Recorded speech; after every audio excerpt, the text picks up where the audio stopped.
je suis introverti et je vous en pie. Alors, je suis introverti. J'en suis sûr car je me reconnais parfaitement dans toutes les descriptions, dans tout ce qui caractérise un introverti. Si vous voulez vous mettre dans la peau d'un introverti, imaginez un instant que vous parlez indépendance financière avec une personne très ancrée dans la rat race, dans le métro boulot dodo. Il va vous prendre pour un fou, pour un extraterrestre. Et bien là, c'est pareil, je suis un extraterrestre pour les extravertis et réciproquement. Je vais tenter dans cette vidéo de démystifier tout ça et enlever pas mal de préjugés. J'ai découvert la signification de ces mots il y a peu. Avant de connaître, pour moi et dans l'imaginaire collectif, il me semble, introverti est négatif, extraverti est positif. Cela est dû au fonctionnement sociétal qui tend à valoriser et mettre sur un piédestal les extravertis. Il n'y a qu'à voir dans les entreprises qui, du travailleur solitaire, investi, impliqué, ou du tchatcheur, toujours à copiner à la pause clope, à râler ouvertement, à brasser de l'air tout en s'exprimant haut et fort, obtiendra une augmentation et sera promu à un poste supérieur. Eh bien, on a tous la réponse, car la réponse est vite répondue, n'est-ce pas? Voilà, on est entre 30 et 50% d'introvertis en France, selon les sources, donc on n'est pas majoritaire, et surtout, on ne va pas trop se faire remarquer. Il y a plein d'introvertis, par exemple, qui passent à la télé, mais on ne le constate pas, car on a la capacité, par la force des choses, de s'adapter, de répondre aux attentes de la société, en jouant le rôle d'un extraverti. Cette caractéristique introverti-extraverti est une nature que l'on a dès le plus jeune âge. On est comme cela, N-E, et on est comme cela, N'-E-S-T.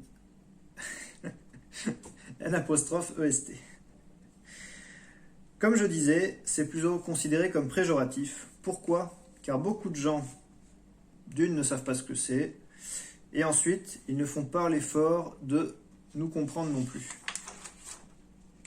Donc pour pouvoir nous accepter tel qu'on est et nous comprendre, je vais dire dans les grandes lignes comment je suis. Donc pour ma part, je suis à 80% introverti. Donc quand on me connaît dans l'intimité, on finit par voir tous ces éléments de ma personnalité. Petit aparté, on n'est jamais 100% introverti ou 100% extraverti. Pour pouvoir vous situer, mieux vous comprendre et donc vous accepter, il y a un test qui est très bien fait, que je vais mettre en barre de description. Pour ma part, je suis la personnalité défenseur. Pour un Robin des Bois, il fallait s'y attendre. Alors, premièrement, la différence majeure introverti-extraverti, c'est notre façon de recharger nos batteries. En fait, les extravertis puisent leur énergie dans les interactions sociales. Ils vont être au top de leur forme en étant plongés au milieu d'un groupe, dans les zones de foule ou d'agitation, les bars, les cafés. Alors que moi, cela va vite m'épuiser, me lasser. Je n'y trouve pas mon compte. Je vais devoir m'isoler, passer un moment seul, à observer la nature, le ciel, pour pouvoir retrouver de l'énergie. Je suis beaucoup plus à l'aise, et donc moi-même en pleine capacité, en petit groupe, en couple ou seul. Petit aparté, j'ai horreur et je suis exaspéré par les comportements de groupe, la psychologie de groupe, où tel des moutons, il y a toujours celui qui a la plus grosse ou le plus d'influence désigné en leader. Ensuite vient les faux culs et les lèche-bottes juste derrière. Et puis les suiveurs, les moutons. Nous, seuls, quand on est seul, on fait ce qu'on veut. Quand on est à deux, on s'accorde, on trouve des solutions, on trouve des compromis. Mais en groupe, soit tu es le leader. Tu décides pour tous, en prenant en compte les avis des autres si tu as un bon chef, ou pas si tu es un con. Ou alors, par chance, le choix te convient, ou tu fais le suiveur parce que tu n'as pas envie de te prendre la tête, ou alors, tu ne suis pas le groupe. Ça, c'est moi. Si ça ne me convient pas, je ne suis pas le groupe. Même si je suis tout seul à refuser de suivre le groupe.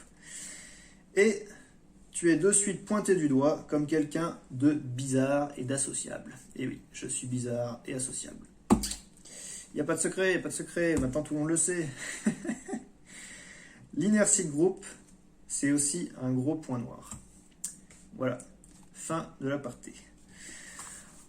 En groupe, contrairement à beaucoup d'extravertis, je ne vais pas me mettre en avant. Je vais absolument éviter d'avoir les regards tournés vers moi, car j'en perds mes moyens. Je vais souvent paraître effacé, car en retrait, près de la sortie, dans un coin. Je déteste avoir quelqu'un dans mon dos, et encore moins quelqu'un sur mon dos, surtout s'il est lourd. J'observe, j'analyse, je décrypte le fonctionnement de chacun. Cela me permet de comprendre les gens, mieux qu'eux-mêmes parfois, et de savoir de quelle façon interagir avec eux. Je parle rarement pour ne rien dire, donc c'est pour ça qu'on m'entend pas beaucoup, beaucoup parler forcément. Et les sujets banals, les ragots, on appelle ça bitcher, voilà, maintenant c'est le terme à la mode. Depuis que les terrasses ouvertes, tout le monde va bitcher en terrasse, hein. Je porte peu d'intérêt sur ces sujets et je me lasse vite. J'ai vu un tel faire telle chose, patati. J'adore au contraire les discussions approfondies, pertinentes, profondes, qui nous font réfléchir, avancer sur nous-mêmes et nous poser les bonnes questions sur ce qui est important. Sur un débat, par exemple, je vais avoir besoin de plus de temps pour apporter un avis pertinent. Tandis que les avis vont fuser de toutes parts, moi, je vais réfléchir tout en mettant dans la balance les avis de chacun. Et quand quelqu'un finira par me dire « Et toi là, tu dis rien ?»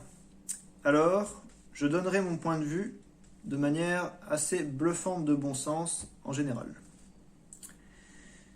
J'ai une très forte empathie, même si je l'exprime difficilement avec des mots, et un sens de l'intuition extrêmement développé. Cela provient du fait que j'ai un besoin fondamental de comprendre le monde qui m'entoure pour mieux l'appréhender et savoir comment interagir avec mon environnement. Cela fait de nous de très bons conseillers de par le recul qu'on a sur les choses, nos connaissances et l'expérience que cela nous apporte. J'ai toujours besoin d'un temps d'observation et d'adaptation pour me sentir à l'aise. En fait, c'est un réflexe chez moi de vouloir tout anticiper et tout prévoir. Et avant cette phase-là, j'ai besoin de calme pour me concentrer et être efficace. De ce fait, j'ai naturellement besoin de plus de temps de préparation qu'un extraverti. Mais in fine, quand j'aurai fini ma copie, l'extraverti, lui, sera encore en train de demander une cartouche d'encre à l'ensemble de la classe. Et oui, c'est exactement le même principe que le lièvre et la tortue. Rien ne sert de courir, il faut partir à point. Je peux faire vite et bien, mais cela me demande soit une habitude, faire ses lacets, ou une extrême concentration et sérénité. Je peux être excellent en n'importe quel jeu de société dès lors que je ne suis pas perturbé par l'environnement extérieur et les autres. Je vais rechercher à instaurer une sérénité et une sécurité dans ma vie et mon quotidien, car l'inconnu a tendance à me stresser, ce qui me fait perdre mes moyens. Exemple tout bête, je vais préférer laisser mon téléphone sonner et que la personne me laisse un message plutôt que d'interrompre ce que je suis en train de faire et prendre le temps d'écouter son message et d'y répondre calmement et clairement par SMS. l'information écrite, les écrits restent, les paroles s'envolent. L'extraverti extrême, lui, appellera 10 fois sans laisser de message, et je ne prendrai même pas la peine de rappeler quelqu'un qui n'est pas foutu de laisser un message. Sauf mon copain Stéphane, parce que je sais qu'il laisse jamais de message. Je suis très efficace dans ce que j'entreprends, car je définis précisément mes priorités. Je mets en place un plan d'action et je me concentre sur chaque étape, step by step. Tout en remettant souvent en question ce plan, afin de trouver sans cesse des axes d'amélioration. C'est ce qui fait qu'aujourd'hui, j'ai un mode de vie beaucoup plus confortable que la plupart de mon entourage. Aujourd'hui, j'ai le choix de pouvoir définir mes priorités et je n'étale pas ma petite gloire sur les réseaux. Je reste simplement moi-même et j'écrirai plutôt un livre. Comme le dit le proverbe, seul on va vite, ensemble on va loin. Un extraverti aura plus de difficultés à avancer aussi vite, malgré qu'il court partout au quotidien, car il aura tendance à s'éparpiller et à vouloir tout mener de front. Rien n'avance aussi vite qu'on le voudrait. Et le résultat pourrait être de la démotivation, voire l'abandon de certains projets en cours de route, des projets qui pouvaient être bien entamés et pour lesquels vous aviez mis tant d'énergie. Au fond, ce n'est pas grave, car soit on gagne, soit on apprend. Reste à ne pas reproduire les mêmes erreurs. Un extraverti sollicite souvent les autres, son entourage, il recherche la validation dans ses choix. Alors que moi, je mène ma propre réflexion qui aboutit à un choix personnel qui me correspond à 100%. J'ai aussi un tas de sujets qui m'intéressent d'approfondir et d'entreprendre à l'avenir, mais chaque chose en son temps. Alors là, je vais vous lister plein d'étiquettes qu'on nous a collées comme des défauts, à nous les introvertis, mais qui n'en sont pas en réalité si on reste objectif. Cela reste juste une manière différente de procéder. Fragile, timide, associable. En réalité, on est sensible, empathique, discret.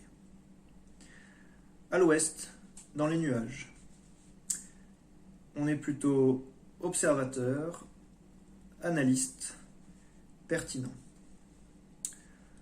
Mou et lent. Là, c'est le pire qu'on m'a rabâché toute mon enfance, donc ce genre de remarques, ça me met limite hors de moi, même si j'arrive toujours à rester dans le contrôle.